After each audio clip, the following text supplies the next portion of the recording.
Сәлеміңіздер. Бейнеткейдің тоқуды жалғастырамыз. Осы жерге дейін тоқып болған шығарсыздар.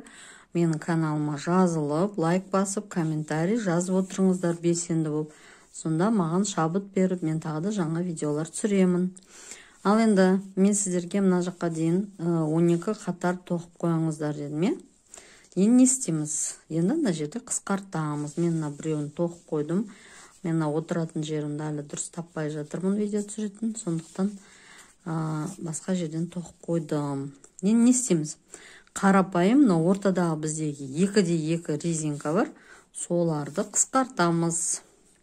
Мынау 2 оңды 1 оң қыламыз.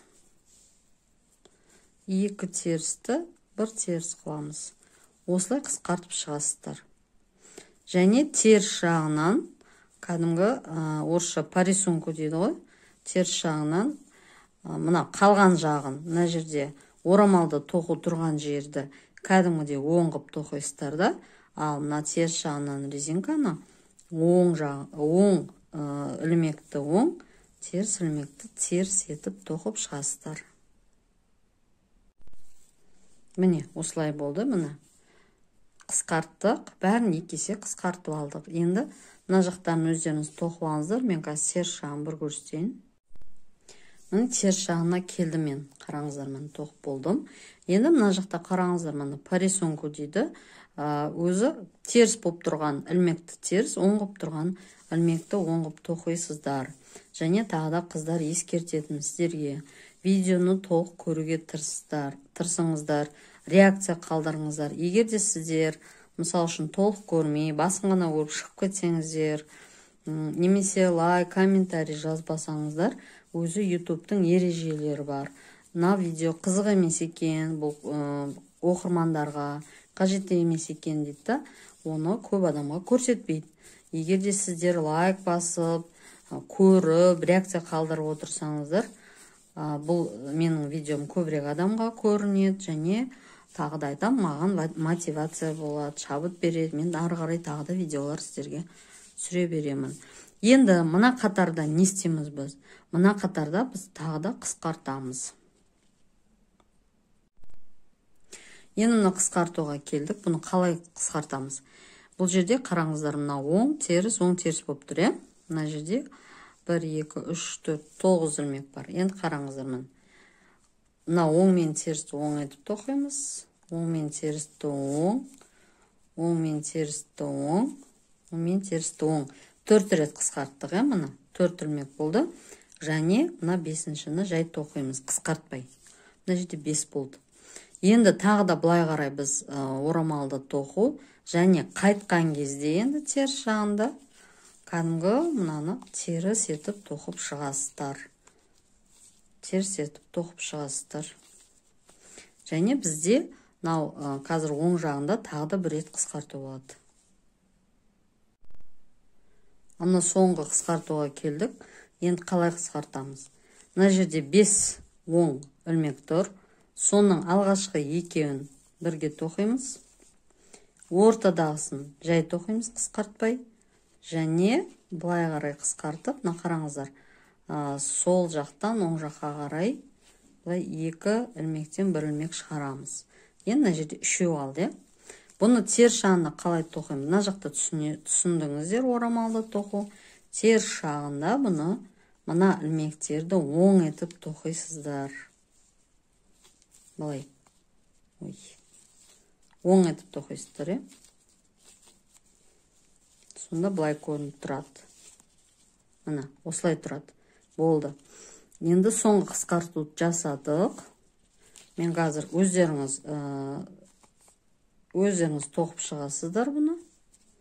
Мен де өзім тоқып шығайын, видеоны ұзарта бермес үшін. Кейінгі қатарды көрсетем. Ал мына мен сіздерге айтқандай, теріс жағынан оң етіп тоқыдым. Мынаның бәрі қазір менде оң болды. Енді біз мына жердегі тесіктерді жасаймыз. Мына жерде тесіктер, бұлар не үшін керек? Бау өткізу үшін, Ол тесіктерді жасау қарапайым түрде жасауға болады. Кәдімгідей мынау бір жіпті іліп алдық, 1 ілмекті. Одан кейін орам жасаймыз. екі жіпті бір етіп тоқимыз. Орам жасаймыз. Екі жіпті бір етіп тоқимыз. Қатардың соңына дейін осылай қосып тоқып шығамыз. Соңына дейін біткенше. Мынау сіздерге айтқанымның қабат жіптер. Бұл жерді мен жылдамдатып өткізіп жіберем әрине. Сіздерге видеоны үзбей қойын деп түсіріп жатырмын. Қазір теріс жағында бір оң бір теріс резинканы қалай шығаратынды көрсеткім келеді. Қалай алған кезде әдемі шығатынын көрсеткім келеді. Өзім осындай орыс апаларымның видеосын көргенде осындай жерде ішім пысып кетеді. Болш деп отырам да.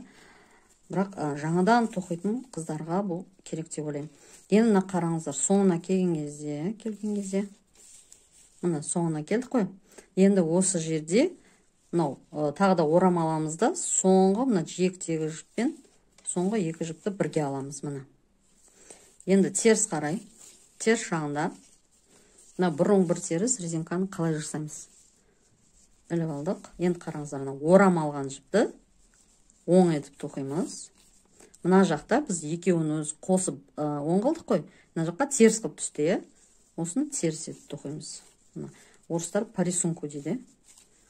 Осылай тоқып, біз енді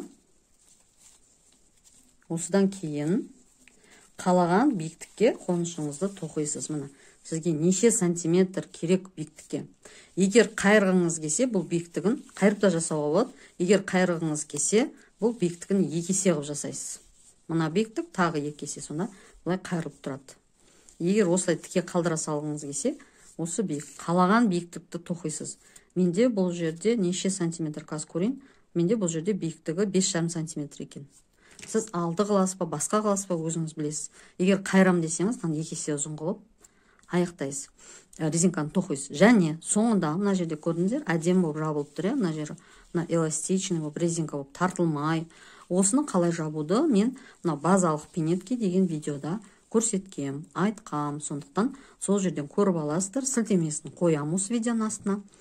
Және өздеріңіз осылай етіп тоқып алыңыздар.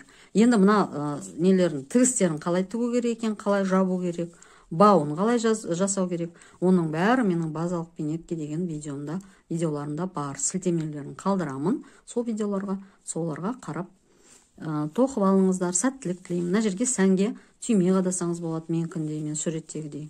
Сәттілік тілеймін баршаңызға.